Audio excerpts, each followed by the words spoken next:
interested in the molecular structure of water and what affects it. Now, water is the most receptive of the four elements. Mr. Emoto thought perhaps it would respond to non-physical events. So he set up a series of studies, applied mental stimuli, and photographed it with a microscope. The one sample of water, we drop about 0.5 cc's onto each 50 petri dishes. Then we take those 50 petri dishes and freeze them in a freezer at minus 25 degrees Celsius for about 3 hours.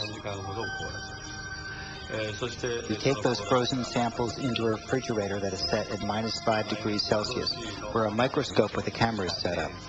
There we take photographs of each of the 50 water drops individually.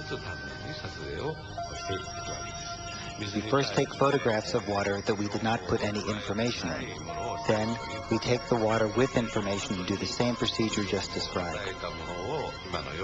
We take those before and after photographs and compare the differences.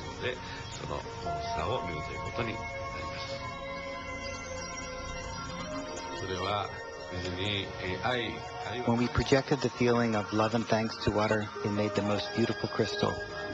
At times like this, I think water is at peace. This first picture is a picture of water from the Fujiwara Dam.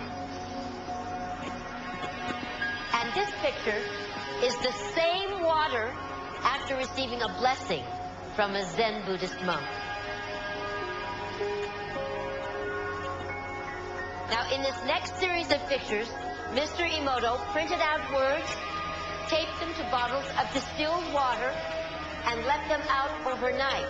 This first photograph is a picture of the pure distilled water, just the essence of itself. These subsequent photographs, as you can see, are each different. This is the chi of love. And we move along here to thank you. And you can see where he taped that to this bottle here. But if you read Japanese, you already knew that. Now, Mr. Emoto speaks of the thought or intent being the driving force in all of this. The science of how that actually affects the molecules is unknown, except to the water molecules, of course. And it's really fascinating when you keep in mind that 90% of our bodies are water.